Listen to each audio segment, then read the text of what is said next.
مقدمة كوميدية تمهد لرحلة العيال خلال الحلقة 17 من مسلسل شباب البومب 14، وبمشهد من فيلم تيتا رهيبة لمحمد هنيدي.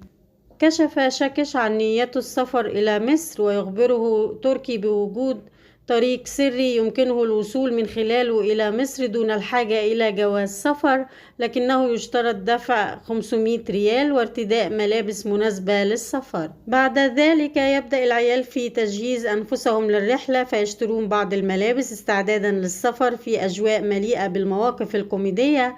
وخلال التحضيرات يكشف كل واحد منهم عن الأماكن التي يرغب في زيارتها في مصر، ومن بينها أهرامات الجيزة. ويتقمص تركي دور مسؤول الرحلة على غرار قائد الطائرة، لكنه هذه المرة يؤدي دور كابتن الباص الذي ينقل العيال عبر الطريق السري في رحلتهم إلى مصر.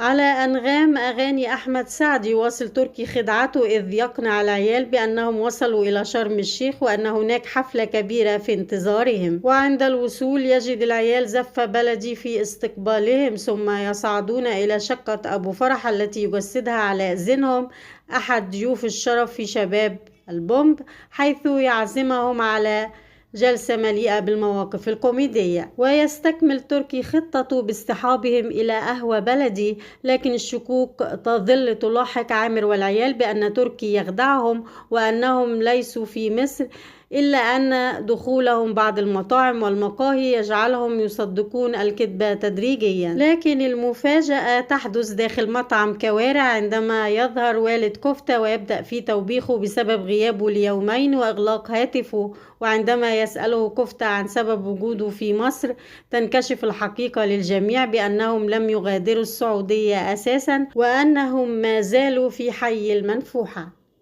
يعرض المسلسل يوميا في رمضان بعد أذان المغرب في تمام الساعة 7 مساء، حصريا على قناة روتانا خليجية.